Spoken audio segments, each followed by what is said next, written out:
What's happening, people? Welcome back to the Brothers Geek Out channel. It's G-Man out here in Singapore. Hope you guys are well. This is a spoiler review for She-Hulk episode 3. Now, this show is, I'm really enjoying it. These are short little 30-minute episodes. My one criticism, I wish they were longer, but you know what? They put so much in 30 minutes. It's so enjoyable. It's so fan-pleasing, with all these cameos and whatnot. And Jennifer breaks the fourth wall to address that this is not a cameo show, but we did have Bruce in episode 1, we had Abomination in 2, and then in this one we had Wong. So I feel like, her addressing it, saying it's not a cameo show, don't forget whose show it is just kind of letting the audience know that we're going to get loads of cameos in this. And I feel like this is setting up a cameo for episode 4, which is Daredevil. That's what I think. So the highlights of this episode for me, I'm going to start with the highlights and then I'll go through the breakdown. For me, definitely Wong. He was absolutely hilarious from every point that he was in until his exit. We saw Blonsky turn into Abomination. We got some new Asgard and Thor reference with a shape-shifting elf, which I thought was hilarious. And then at the end, there was a gang that attacked Jennifer. I think that they work for the Kingpin. And I think this leads on to Daredevil. I feel we're gonna get an episode 4 cameo of Daredevil. That's my theory. So that's my highlights. I'm loving it. There's so much in giving you in 30 minutes. So anyway, let's just quickly go through this episode and break it down from my thoughts. So it starts off with Jennifer approaching Amel about the fight, because episode 2 finished off with their fight in that was shown in Shang-Chi. She talks to him about, why don't you tell me about the fight? This is going to mess up your parole and whatnot. He expresses that it wasn't me. I was forced to go there by a sorcerer supreme, obviously Wong, which was awesome. Name drop, which is sick. And then her partner is searching up Wong in it looks like some kind of superhero LinkedIn app or whatnot. Wong had like 110 connections. I wonder if that's everyone from like Avengers Endgame or whatnot, all the main characters. So 110, mutual friend with Bruce Banner, obviously because of the connection of the show, which was funny. Jessica does break the fourth wall and talks about the cameos, which we discussed earlier. She was saying this is not a cameo show, but then every episode we've had cameos, which I think they're just saying that it is a cameo show, but don't forget whose show that it is She-Hulk show. Then you go into all these news reports and social media things and everyone talking about She-Hulk and this and that, spreading rumors. I think this episode was a lot about fake news. Social media is full of fake news and rumors and whatnot. And it expresses how fake news gets spread so easily and whatnot through social media and everything, and how something goes viral with fake news without any research or anything done.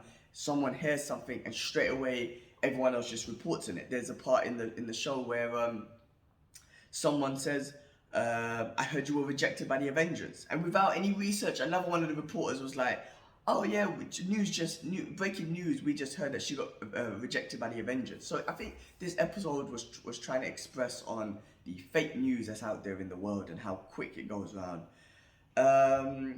So what else is going on? And Dennis, she shows up. Dennis has got caught. He's her partner from before, who's just this basic dude, basically, man. He's just like a narcissistic, what does she call him, man? She cusses him at the end, saying he's just a basic dude, basically. Anyway, he's filing a case against someone from Asgard, New Asgard, who was a shape-shifting elf who transformed into someone called Megan Thee Stallion. I don't know. I think she's a real pop star one. I'm not familiar with her, to be honest with you. So forgive me, I'm just not involved in that. But anyway, he thought he was actually dating her. Instead, he was dating a elf, shape-shifting elf. When they first said shape-shifting elf, I kept thinking, like, is this Loki or, female Loki or whatnot? Because these are only shapeshifter I swear that I've seen in the MCU so far. So anyway, that was funny. That guy's an idiot. Wong shows up, which is awesome. That was like a wow moment, which I loved. I kind of wish they didn't show it in the trailer, just so you had that extra element. Same with, Daredevil coming in. He's coming. I just wish they didn't show it in the trailers. Anyway, part of his training, so he explains why he took Abomination. It was part of his training to become Sorcerer Supreme. He needed a formidable opponent to fight, which was Abomination. But their fight looks like they were set up anyway in Shang-Chi. If you remember, he was telling him they shouldn't have punched too hard or whatever it was. So it seemed like a set-up fight. So I don't know. Still something iffy about that one. Anyway, so Wong and Jennifer are talking. Wong brings up, obviously Jennifer needs him to clear Abomination's name, Emil Blonsky's name, and then Wong brings up Spider-Man and says, no, we're not going to erase people's memories again. That is a big mess and it causes a big mess and whatnot. Which is very interesting because if his memory was cleared as well, would he know that happened? Do you know what I mean? Like, if he knows that all the memories were cleared, do they know? Does Doctor Strange and Wong know that this happened? Because I thought everyone's memory was cleared. Unless they know memory was cleared or changed. Well, no, actually, no. At the end of Spider-Man, they took away the memory of who's Peter Parker is, or who Spider-Man really is. But before that, it was all about the memory thing. So he's bringing up anyway, which was the multiverse and awesome cameos of Spider-Man. Maybe that's a little hint because Spider-Man had all the cameos and whatnot come in, and maybe that's a little hint towards the cameos of this show. So pretty awesome. I love that. What else is going on? Part of his training, erasing people's memories. He talks about putting a Mel in the mirror dimension and the shadow dimension. And then we see the fake news part we were talking about. Someone saying, oh, I heard you got rejected by the Avengers. And straight away, it goes spreading around. You see the court case.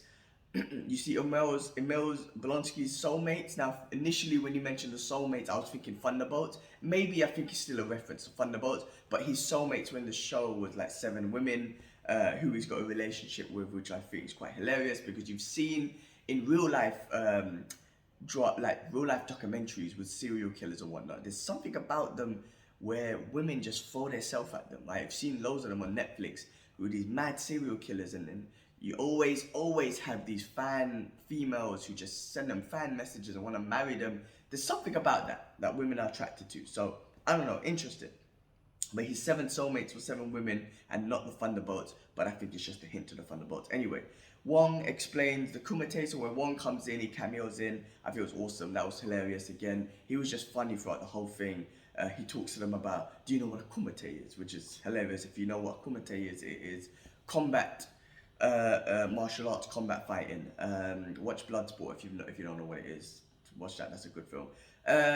Anyway, it goes back to the other case with Dennis and the elf of Asgard, the shapeshifting elf, and he's basically suing her for 175,000 because he feels like he got scammed because she was imposing as this Megan Thee Stallion person or whatnot. She tries to, New Asgard is thrown out there again. She tries to give the Thor inspirational speech that Asgard is not a place, it's a people. The judge stops her and says, hey, Thor's inspirational quotes don't work here. It's not about that. She goes and, anyway, the court case is going on. She goes and impersonates a judge, which eventually gets her in trouble, which I find quite hilarious. Wong, it goes back to Wong. He explains that he was the one who broke Emil Blonsky out of prison for this kumite and all this sort of stuff to become Sorcerer Supreme. Also, it was funny the way they addressed Wong. He was like, oh, you can just call me Wong. And then he goes Sorcerer Supreme of Kamataj and former library. It was quite hilarious. I thought everything with him was hilarious.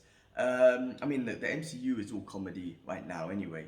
And then, what do you call it? He expresses that Blonsky wanted to come back, right? He chose to come back, even though he was given, freedom. And he said that he can stay at Kamataj and whatnot, but he chose to come back and serve his times to give justice back to the people and whatnot. And then the jury or whatever, the court were not convinced because they were like, what if he turns into Abomination and just starts destroying everything? So Emil Blonsky proves to them and turns into the Abomination to show them that he has it under control, which I thought was hilarious. You got to see the new version of Abomination, a bit clearer than we did in Shang-Chi and whatnot. But he goes to show, he makes everyone panic, but he goes to show that he's in full control of it, which was pretty cool. And then it was funny when the court or whatever turns onto Wong, and they were like, well, we gotta address the fact that you broke someone out, you broke him out of prison, and that's a criminal offence. And one was like, oh, gotta go. I love that. That was hilarious. I thought that was funny. So he's done his little cameo. I feel like he's done with it, which is hilarious.